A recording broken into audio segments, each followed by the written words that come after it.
यहाँ से स्टार्ट करेंगे।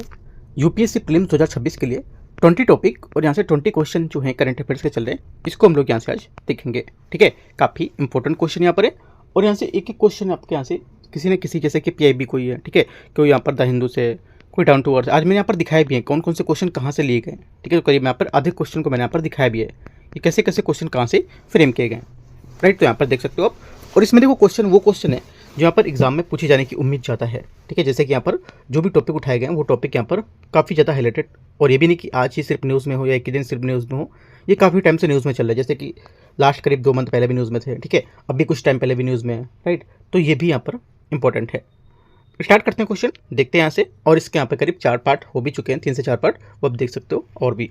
ठीक है, अब डेली आपको यहाँ पर 9 बजे मॉर्निंग में मिलेगा ये। आते हैं क्वेश्चन, स्टार्ट करते हैं क्वेश्चन नंबर 1 से। पहला नंबर क्वेश्चन यहाँ से, ये देखो यहाँ पर इसमें मैंने जो कट है ये कटिंग करके इसमें लगा रखा है, ये कहाँ कहाँ से क्वेश्चन लिए गए हैं। ठीक है, देखो पहला क्वेश्चन बोला है दृष्टि जो है प्रणाली है उसके बारे में विचार करना है ना। यहाँ पर देखो पूरी न्यूज़ में थी ये। राइट, तो इसके बारे में विचार करना है। ये बोला भारतीय रेलवे मालगाड़ियों की सुरक्षा बढ़ाने के लिए आर्टिफिशियल इंटेलिजेंस AI आधारित एक तकनीकी स्थापित करने की योजना बना रही है। ऊपर यहाँ पर लिखा है, देखो पूरी यही चीज़ लिखी है ना। तो पहला स्टेटमेंट क्या होगा? पहला स्टेटमेंट यहाँ से ये करेक्ट है, एकदम सही है। सेकंड बात बोल रहे हैं कि ये एक लॉकिंग मॉनिटरी सिस्टम होगा। ठीक है, सेकंड बात भी यहाँ पर करेक्ट होगा, क्योंकि यहाँ पर मुख्य कार्य इसका होगा कि लॉकिंग मॉनिटरिंग सिस्टम के रूप में काम करेगा और मालगाड़ियों के डिब्बों में दरवाजों को ठीक से बंद है या नहीं, ये यहाँ पर अक्सर यहाँ पर चलती ट्रेन के मैनुअल के जो में जांच करना असंभव होता है, तो यहाँ पर ये बताएगा देख करके। ठीक है, मॉनिटरिंग करेगा इसकी। तीसरी बात है, ये पारंपरिक रूप से होने वाली मैनुअल जाँच को कम करेगा, जो न केवल समय बचाएगी बल्कि यहाँ पर गतिशील परिस्थितियों में लंबी दूरी के रोग के लिए यहाँ पर अव्यवहारिक भी बताएगी। ये भी बात करेक्ट है। ठीक है, तीनों बातें यहाँ से करेक्ट हो जाएंगी। ये जो प्रणाली है ये मानवीय दृष्टि से त्रुटि की संभावना जो रहती है वो भी बताएगी, और दृष्टि प्रणाली जो है ये AI की मदद से रियल टाइम डेटा को मैनेज करेगी, जिससे यहाँ पर चोरी और दुर्घटनाओं की संभावना भी काफ़ी कम हो जाएगी। ठीक है, तीनों बातें यहाँ से करेक्ट है। आंसर क्या होगा? आंसर 1, 2, 3 सभी करेक्ट है। यहाँ से 1, 2, 3 C नंबर करेक्ट है। ठीक है, क्वेश्चन नंबर 2 है। क्वेश्चन 2 है प्रतिभूति बाजार संहिता विधेयक सिक्योरिटीज मार्केट कोड बिल 2025 के बारे में विचार करना है। यहाँ पर न्यूज़ में था द हिंदू में ये।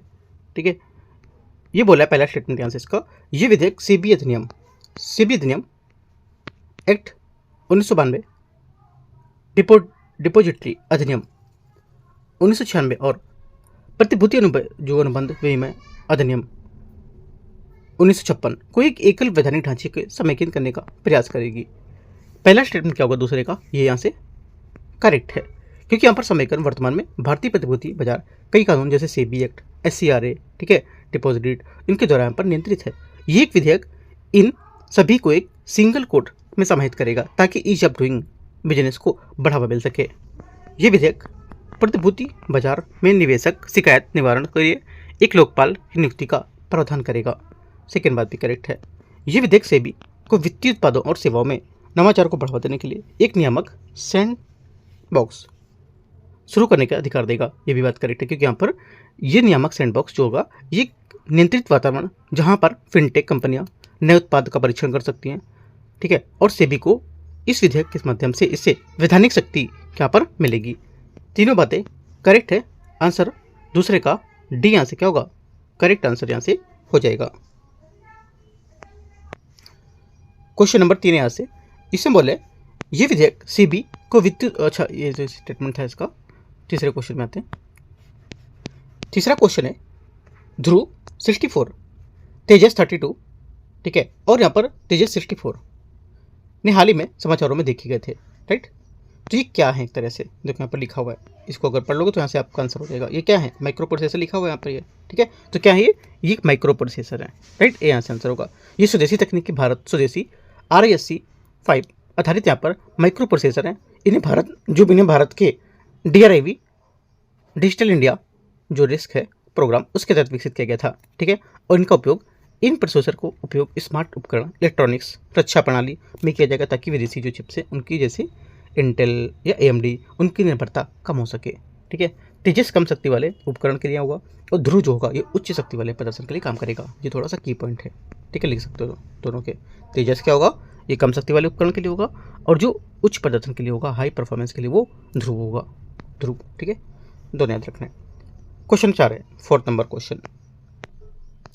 क्वेश्चन नंबर 4 है, दक्षिण दक्षिण दक्षिण और त्रिकोणीय सहयोग के संबंध में विचार करना है। साउथ साउथ एंड यहाँ पर टेगोनल जो कोऑपरेशन है, इसके बारे में डिप्लोमेटिक फेस। तो देखो इसमें बोला है कि दक्षिण सहयोग के अनन्य रूप से विकसित देशों के बीच सहयोग शामिल होगा। पहला, चौथे का पहला स्टेटमेंट यहाँ से गलत है, क्योंकि यहाँ पर दक्षिण दक्षिण सहयोग जो है ये विकासशील देशों के बीच सहयोग है, ना कि विकसित देशों का। ये बात गलत हो जाएगी। सेकेंड बात है, त्रिकोणीय सहयोग में कम से कम एक विकसित देश शामिल होता है जो विकासशील देशों के बीच सहयोगी साझेदारी का समर्थन करता है। सेकेंड बात क्या होगी? सेकेंड बात यहाँ से चौथे स्टेटमेंट का, चौथे क्वेश्चन का ये क्या होगा? करेक्ट है। ठीक है, क्योंकि यहाँ पर ये इसमें दो विकासशील देश आपस में सहयोग करते हैं और एक विकसित देश या अंतर्राष्ट्रीय संगठन उन्हें विद्या तकनीकी के रूप में समर्थन प्राप्त करता है। तीसरी बात है, SSTC आपसी सम्मान, समावेश, समानता, हस्तक्षेप और एकजुटता के सिद्धांतों का निर्देश करता है। ये भी बात यहाँ से करेक्ट है। आंसर 2 और 3 सही है, तो सही आंसर हो जाएगा आपका बी। यहाँ से करेक्ट आंसर है, 2 और 3 इसका सही आंसर है। क्वेश्चन नंबर 5 है, अटलांटिक मेरिडियन ओवरटर्निंग सर्कुलेशन के बारे में विचार करना है। ये उष्णकटिबंधीय से उत्तरी गोलार्ध की ओर गर्म सतह का पानी को ले जाता है। पांचवें का पहला स्टेटमेंट यहाँ से क्या होगा? ये करेक्ट है। ठीक है, क्योंकि यहाँ पर एक विशाल समुद्री धारा प्रणाली है जो उष्णकटिबंधीय ट्रॉपिक क्षेत्र में गर्म पानी को उत्तर की ओर ले जाता है, और ये पृथ्वी के तापमान को संतुलित करने के लिए जो कन्वेयर होते हैं बेल्ट, उसकी तरह काम करेगा। पहला सही है। दूसरा, गल्फ स्ट्रीम AMOC का हिस्सा नहीं होता है। ये बात गलत है। गल्फ स्ट्रीम जो है ये वास्तव में AMOC का एक प्रमुख हिस्सा है। AMOC मतलब अटलांटिक मेरिडियन ओवरटर्निंग सर्कुलेशन, इसका हिस्सा है। तो बात ये गलत हो जाएगी, क्योंकि बोला है नहीं है। तीसरा, AMOC के बंद होने के से उत्तरी गोलार्ध ठंडा हो जाएगा और यूरोप में बारिश पड़ जाएगी। तीसरी बात भी गलत है यहाँ से, क्योंकि यहाँ पर AMOC के कमजोर होने या बंद होने से उत्तरी गोलार्ध खासकर यूरोप में काफ़ी ठंडा हो जाएगा, लेकिन यहाँ पर यूरोप में बारिश कम हो जाएगी, सूखा पड़ेगा, क्योंकि यहाँ पर गर्म पानी की कम वाष्पीकरण से कम, मतलब जो गर्म पानी की कमी से वाष्पीकरण कम होगा। ठीक है, तो सिर्फ पहला करेक्ट है। पूछा कौन सा सही होगा, तो सिर्फ एक बात यहाँ से इसकी करेक्ट है, पहली वाली। क्वेश्चन नंबर 6 है, 6 नंबर। सफ़ेद बाल वाले जो बगुले हैं उसके बारे में विचार करना है। ठीक है, न्यूज़ में था ये वन्यजीव संरक्षण अधिनियम के तहत अनुसूची 2 के तहत शेड्यूल सेकेंड की प्रजाति के रूप में सूचीबद्ध किए गए हैं। पहला, छठे का पहला स्टेटमेंट यहाँ से गलत है, क्योंकि यहाँ पर ये पश्चिमी भारत में वन्यजीव संरक्षण अधिनियम 1972 के अनुसूची 1 के तहत सूचीबद्ध किए गए, जो उच्चतम स्तर की सुरक्षा प्रदान करता है। पहली बात करेक्ट है। सेकेंड,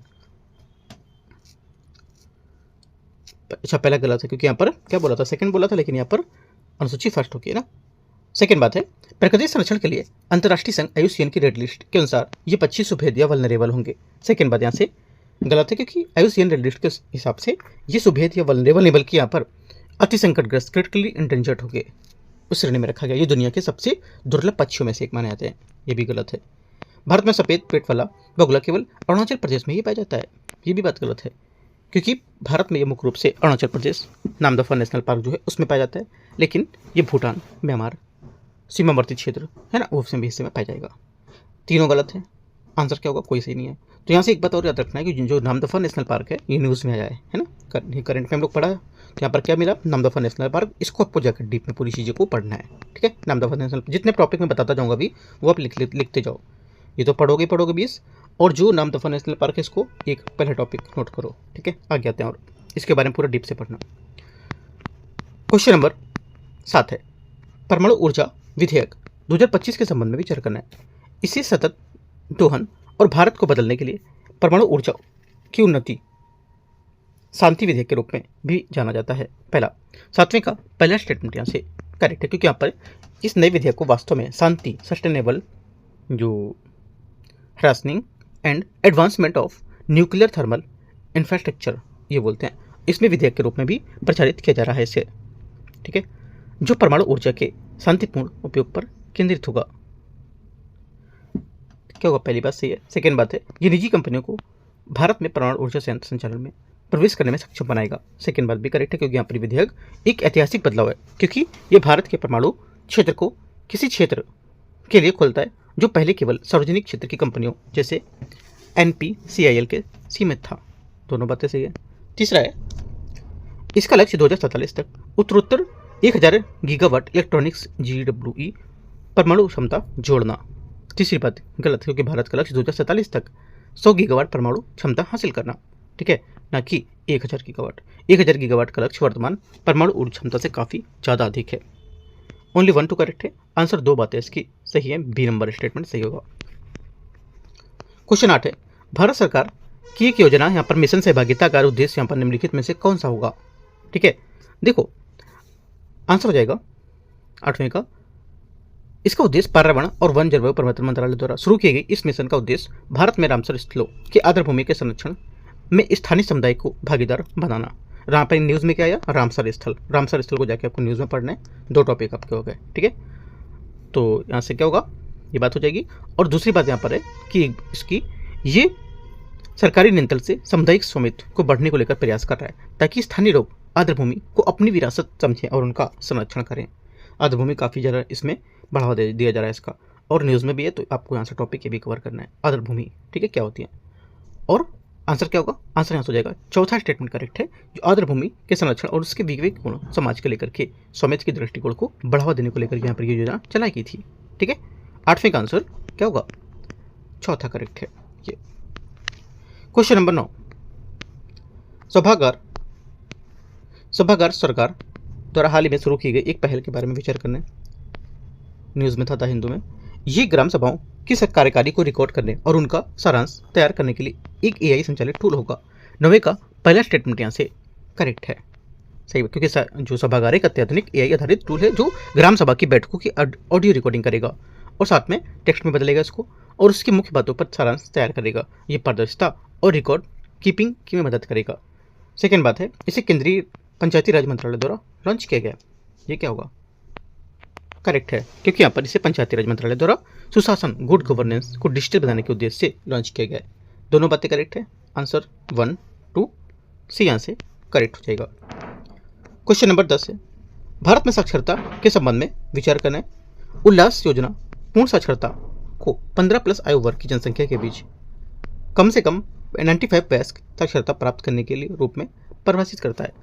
10वें का पहला स्टेटमेंट यहाँ से क्या होगा, करेक्ट है, क्योंकि यहाँ पर जो उल्लास है ये understanding life long learning for all in society full form इसका। योजना के तहत यहाँ पर पूर्ण साक्षरता को 15 वर्ष से अधिक आयु के लोगों में 95% साक्षरता 95% साक्षरता प्राप्त करना निर्धारित किया गया है। पहली बात करेक्ट है।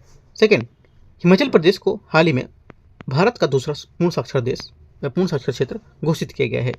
सेकेंड बात गलत है, क्योंकि हाल ही में लद्दाख को भारत का पहला पूर्ण साक्षर प्रशासनिक इकाई UT घोषित करने की किए जाने की दिशा में प्रगति हुई है, न कि हिमाचल प्रदेश को, ठीक है। दूसरा, केरल से पहले ही यहाँ पर शीर्ष पर है, ठीक है, इंपॉर्टेंट बात है। तीसरा है, जनगणना के अनुसार 7 वर्ष और उससे अधिक आयु का व्यक्ति जो किसी भी भाषा में समाज के साथ पढ़ लिख सकता है वह साक्षर माना जा सकता है। तीसरी बात करेक्ट है, क्योंकि यहाँ पर देखो स्टैटिक पॉइंट इन्होंने ला दिया यहाँ पर, क्योंकि साक्षर की अधिकारी परिभाषा है ना, साक्षरता की अधिकारी परिभाषा क्या होती है, ये होती है कि 7 वर्ष से अधिक है ना, 7 वर्ष या उससे अधिक क्या हो गए व्यक्ति जो यहाँ पर किसी भाषा में समझ या पढ़ लिख सकते हैं वे साक्षर होते हैं। सही बात है। 1 और 3 करेक्ट है। आंसर क्या होगा यहाँ से, आंसर हो जाएगा 10वें का करेक्ट आंसर सी करेक्ट है। क्वेश्चन 11 है, भारत के जहाज निर्माण के क्षेत्र के संबंध में विचार करना है। देखते हैं इसको। इसमें बोला है भारत दुनिया का 10 शीर्ष समुद्री देशों में से एक है। पहली बात 11वें का यहाँ से गलत, क्योंकि भारत वर्तमान में वैश्विक जहाज निर्माण शीर्ष 10 में से नहीं बल्कि वर्तमान में रैंकिंग में चीन, दक्षिण कोरिया और जापान का दबदबा है। भारत की वैश्विक रैंकिंग में करीब यहाँ पर 20 देशों के आसपास होगी। ये बात गलत हो जाएगी पहली वाली। सेकेंड है, वर्तमान में वैश्विक जहाज निर्माण भारत की हिस्सेदारी 5% से अधिक है। सेकेंड भी गलत है, क्योंकि वैश्विक जहाज निर्माण भारत की जो हिस्सेदारी 1% से भी कम है और भारत सरकार ने मैरीटाइम इंडिया विजन 2030 के तहत इसे बढ़ाने का लक्ष्य रखा है, लेकिन वर्तमान में ये 5% से करीब भी नहीं होगा। ठीक है, आंसर क्या होगा, दोनों गलत है, डी। क्वेश्चन 12 है, क्लाउन फिश क्या लिखा है, क्लाउन फिश, ठीक है, क्लाउन फिश के संबंध में विचार करना है। ये यहाँ पर दिखने में सी है ना। ये सभी क्लाउन फिश शुरुआत में नर होती हैं और प्रभावी नर मादा में बदल सकती है, पहली बात। तो 12वें का क्या होगा, पहला स्टेटमेंट यहाँ से 12वें का ये करेक्ट है, क्योंकि यहाँ पर क्लाउन फिश अनुक्रमिक उभयलिंगी, ठीक है, यहाँ पर सिक्वेंशनल जो हर्माफ्रोडिट्स होती हैं वो होती हैं, और ये सभी नर के रूप में पैदा होती हैं। यदि यहाँ पर समूह की मादा मर जाती है तो सबसे प्रभावी नर अपना लिंग बदलकर मादा बन जाती हैं। काफ़ी इंपॉर्टेंट बात है ना। सेकेंड बात है, पहला तो सही होगा, सेकंड देखते हैं। ये बोला है कि यहाँ पर विसमुद्री एनिमोन के साथ एक सहजीवी संबंध बनाती है जहाँ दोनों प्रजातियों को लाभ होता है। सेकेंड बात करेक्ट है, क्योंकि सहजीविता का एक बेहतरीन उदाहरण है, और एनिमोन के डंक वाले टेटेकल्स क्लाउनशिप को शिकारियों से बचाते हैं और बदले में क्लाउनशिप एनिमोन के परजीवियों को खाती भी हैं और उसे पोषक तत्व प्रदान करती हैं। दोनों बातें करेक्ट हैं। तीसरा, भारत में उनका प्राकृतिक विवरण केवल मन्नार की खाड़ी तक ही सीमित है। तीसरी बात यहाँ से गलत होगा, क्योंकि यहाँ पर भारत में क्लाउनफिश केवल मन्नार की खाड़ी तक ही सीमित नहीं है। ये अंडमान निकोबार द्वीप समूह और लक्षद्वीप के प्रवाल जो द्वीपीय हैं, कोरल द्वीप जो है, उसमें भी प्रचुर मात्रा में पाई जाती है। ओनली 1 2 करेक्ट है। आंसर यहाँ से क्या होगा, पहला सही था, दूसरा सही था, तो 2 बातें सही है और गलत पूछा है, कौन सा गलत है, तो केवल एक गलत है। केवल एक का मतलब तीसरा स्टेटमेंट यहाँ से गलत है, ठीक है, ध्यान रखना है क्या पूछ रहा है question number 13 new space India limited के बारे में विचार करना है। NSIL कंपनी अधिनियम 2013 के तहत एक सार्वजनिक क्षेत्र का उद्यम होगा। 13 का पहला स्टेटमेंट यहाँ से क्या होगा, ये करेक्ट है, ठीक है, पहला स्टेटमेंट यहाँ से करेक्ट है, क्योंकि NSIL की स्थापना 2019 में अंतरिक्ष विभाग के प्रशासनिक नियंत्रण के कार्य के तहत सार्वजनिक क्षेत्र के उद्यम के रूप में की गई थी। सेकेंड बात है, ये इसरो की वाणिज्यिक शाखा है। सेकेंड भी करेक्ट है, क्योंकि इसरो की व्यवहारिक शाखा कॉमर्शियल यहाँ पर आम से, और इसका मुख्य काम इसरो द्वारा विकसित की गई तकनीकों को व्यवसायीकरण करना और उपग्रह के प्रक्षेपण की जिम्मेदारी को संभालना। तीसरा है, यह भारतीय उद्योग और प्रौद्योगिकी हस्तांतरण में संलग्न होता है। तीसरी बात भी करेक्ट है, क्योंकि यहाँ पर यह भारतीय निजी उद्योगों में इसरो की तकनीकों को हस्तांतरण, टेक्नोलॉजी ट्रांसफर करना, ठीक है, उसमें काम करेगा, ताकि यहाँ पर देश के अंतरिक्ष जो परिस्थिति तंत्र है उसमें निजी भागीदारी को बढ़ा सके। तीनों बातें यहाँ से एकदम सही है। आंसर 1 2 और 3 डी यहाँ से 13 का करेक्ट आंसर हो जाएगा। क्वेश्चन 14 14 नंबर है, चुनावी रोल के संबंध में विचार करना है। लोक प्रतिनिधित्व अधिनियम 1951 ECI election commission of India जो होता है, ठीक है, इसको चुनावी रोल को किसी भी तरीके से संशोधन करने का विकास या विवेकाधीन अधिकार देता है, जिसे वह उचित समझता है। 14 का पहला यहाँ से स्टेटमेंट गलत है, क्योंकि ECI के पास अधिकार होता है कि वे विवेकाधीन या मनमाने नहीं होना। मतदाता सूची का संशोधन को लेकर लोक प्रतिनिधित्व अधिनियम 1950 के प्रावधानों को पंजीकरण नियम के तहत किया जाना, न कि 1951 के अधिनियम के तहत, ठीक है, ये बात गलत हो जाएगी। 1951 का अधिनियम मुख्य रूप से चुनाव के संचालन से संबंधित होगा सिर्फ, ये बात गलत है। सेकेंड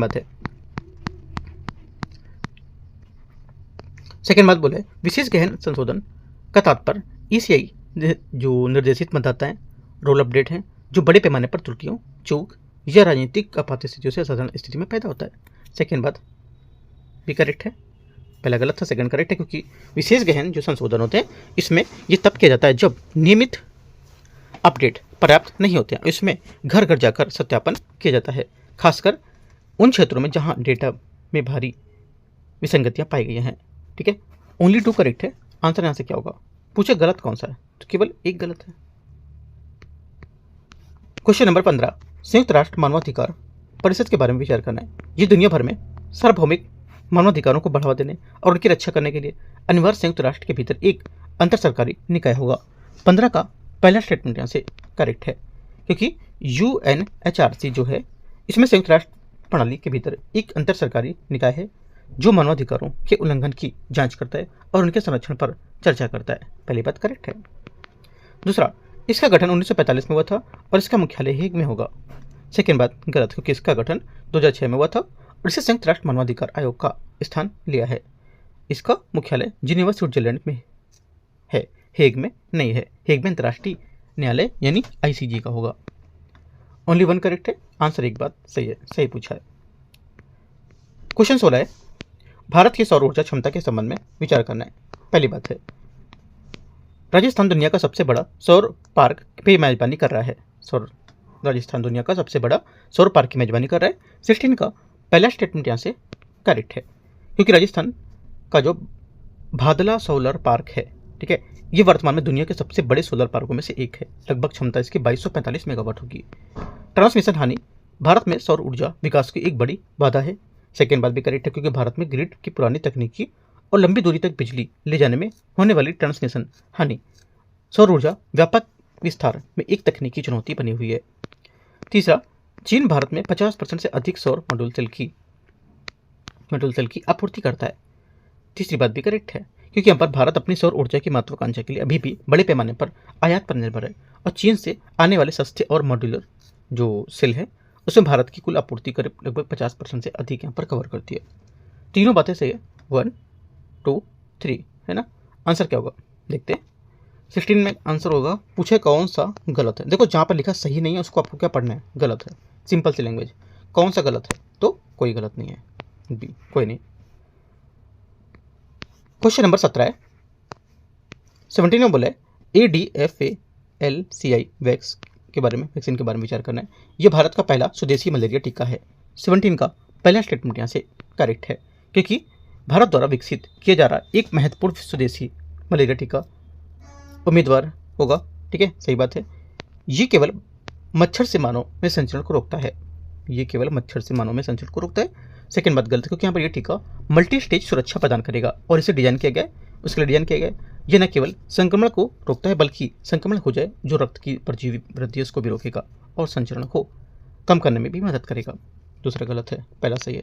तीसरा, ये उष्णकटिबंधीय परिस्थितियों में थर्मली स्थिर होगा। तीसरी बात यहाँ से करेक्ट है, क्योंकि यहाँ पर भारत जैसे देशों के लिए ये काफ़ी महत्वपूर्ण है, क्योंकि यहाँ पर ये टीका उष्णकटिबंधीय तापमान में स्थिर रहता है, जिससे यहाँ पर इसे ग्रामीण क्षेत्रों तक पहुँचाने के लिए काफ़ी ठंडे कोल्ड चेन की आवश्यकता नहीं होती है। तीसरी बात करेक्ट है ना, क्योंकि क्या बोला था, क्योंकि थर्मल स्थिर है, तो पहला और तीसरा करेक्ट है, दूसरा गलत हो जाएगा। आंसर यहाँ से सी करेक्ट है। क्वेश्चन नंबर 18 है। भारत के श्रम बाजार निम्नलिखित में से विचार करना है। वित्त वर्ष 2025 में रिकॉर्ड शुद्ध नए EPFO नामांकन हुए हैं। 18 का पहला स्टेटमेंट यहाँ से करेक्ट है, ठीक है। सेकेंड बात है, युवाओं को औपचारिक रोजगार में शीघ्र प्रवेश हुआ है। सेकेंड बात भी करेक्ट है, ठीक है। तीसरा, बढ़ती महिला श्रम भागीदारी बल जो दर है LFPR, ये भी यहाँ पर क्या हुआ है, ये भी यहाँ पर बढ़ी है। तो इनमें से बोला है कि कौन कार्यबल औपचारिकता का संकेत देता है, तो तीनों यहाँ पर औपचारिकता के संकेत दे रहे हैं, ठीक है। आंसर क्या होगा 18 का 1, एकदम फैक्चुअल पॉइंट थी, ठीक है। 1 2 3 डी क्या होगा 18 का करेक्ट आंसर होगा। आगे देखते हैं क्वेश्चन 19। एस्परगिलस जो लिखा है, एस्परगिलस जीनस के संबंध में विचार करना है, ठीक है। देखते हैं, ये बोला है ये मुख्य रूप से ऑक्सीजन युक्त मिट्टी के जल प्रणालियों और क्षयकारी कार्बनिक पदार्थों में पनपता है। 19 का पहला स्टेटमेंट क्या होगा। 19वें का पहला स्टेटमेंट यहाँ से करेक्ट है, क्योंकि एस्परगिलस एक प्रकार की फफूंद मोल्ड है जो मिट्टी में सड़ते हुए पत्तों, अनाज, पानी की टंकियों में पाई जाने वाली, इससे यहाँ पर जीवित रहने के लिए ऑक्सीजन की आवश्यकता होती है। सेकेंड बात है, इसके औद्योगिक अनुप्रयोग और संभावित स्वास्थ्य जोखिम दोनों है। सेकेंड बात यहाँ पर करेक्ट है, क्योंकि यहाँ पर औद्योगिक उपयोग, इसका उपयोग सिट्रिक नाइट जो एसिड है उसके उत्पादन और एंजाइम जैसे कि एमाइलेज उसको बनाने में कर सकते हैं। दोनों बातें करेक्ट है। आंसर सी यहाँ से 19 का करेक्ट आंसर है। लास्ट क्वेश्चन होगा 20 टॉपिक और 20 क्वेश्चन का। इसमें 20 क्वेश्चन है, भारत द्वारा आयोजित अंतर्राष्ट्रीय अंतरिक्ष सम्मेलन है, उसके बारे में विचार करना है। भारत ने 2035 तक भारतीय अंतरिक्ष स्टेशन स्थापित करने का और 2040 तक एक अंतरिक्ष यात्री को चंद्रमा पर भेजने की योजना बनाई है। 20 का पहला स्टेटमेंट यहाँ से करेक्ट है, क्योंकि भारत सरकार ने आधिकारिक तौर पर अमृतकाल के लक्ष्यों के तहत 2025 तक अपना स्वयं का अंतरिक्ष स्टेशन, भारतीय अंतरिक्ष स्टेशन, और 2040 तक चंद्रमा पर पहले भारतीय को उतरने का लक्ष्य रखा है। सही है। भारत निसार मिशन पर नासा के साथ और चंद्रयान 5 मिशन पर जापान के साथ सहयोग कर रहा है। सेकेंड बात भी करेक्ट है इसकी, ठीक है, दोनों करेक्ट है, क्योंकि चंद्रयान 5 जो है इसे भारत और जापान के बीच एक संयुक्त मिशन के रूप में योजनाबद्ध किया गया है, जिसका उद्देश्य चंद्रमा के ध्रुवी को अन्वेषण करना, ठीक है। दोनों बातें सही है। आंसर यहाँ से 1 और 2 दोनों करेक्ट है 20 का। सी यहाँ से आंसर है। इस टाइप से यहाँ पर 20 टॉपिक 20 जो टारगेट के क्वेश्चन थे वो फिर कवर हो गए, ठीक है। और इसी आपको डेली 9 बजे 20 टॉपिक के जो महत्वपूर्ण 20 टॉपिक हैं करंट अफेयर्स के, यानी कि सिर्फ 20 मंथ के चल रहे हैं, ये पूरा अप्रैल 2025 से, बल्कि बोल सकते हो मार्च 2025 से लेकर के और ये अप्रैल 2026 तक जितने भी न्यूज़ में आएंगे चीज़ें, जितने भी न्यूज़ में आ जाते हैं सब चीज़ें आपको बीच बीच में कवर की जाएंगी, जितने भी यहाँ पर करंट अफेयर्स है, ठीक है। और वो करंट अफेयर्स सिर्फ कवर होंगी जो यहाँ पर न्यूज़ में ज़्यादा इंपॉर्टेंट है हमारे एग्जाम के लिए, ठीक है। मैं सब क्वेश्चन को कवर नहीं करा रहा हूँ, कम से कम इससे 30-40 क्वेश्चन बन सकते हैं और नहीं, लेकिन वो क्वेश्चन है जो सिर्फ इंपॉर्टेंट हैं और एग्जाम में आने की संभावना पूरी है करंट केस से, ठीक है। क्योंकि देखो आपके जो क्वेश्चन पेपर में होंगे 100 क्वेश्चन ही होते हैं जिसमें से 50% आप स्टैटिक मान लो, ठीक है। बचे 50 क्वेश्चन, इस 50 क्वेश्चन पे ही हम लोग की तैयारी हो रही है ना। ना कि आप इतना जाकर करंट अफेयर्स पढ़ो पूरी जाके मैगजीन 2-2 मंथ की पूरी मोटी से 200 पेज की पढ़ो, उतना ज़रूरत नहीं पढ़ने की अब, है ना। लास्ट टाइम पे जो छठे हो टॉपिक हैं वो मैं निकाल के आपको ला रहा हूँ, हो सकता है क्वेश्चन यहाँ से बने, ठीक है। तो ज़्यादा से ज़्यादा इंपॉर्टेंट से क्वेश्चन यहाँ से मैं कवर कराऊंगा आपको। एंड करते हैं इसको, बाकी कुछ डाउट रहता है नीचे कमेंट में आप पूछ सकते हो, ठीक है। तो यहाँ पर ये टेलीग्राम का आईडी है, यहाँ से पर्सनल कुछ पूछना है तो पूछ सकते हो और यहाँ पर चैनल भी ज्वाइन कर सकते हो इसमें। एंड करते हैं। All the best, thank you.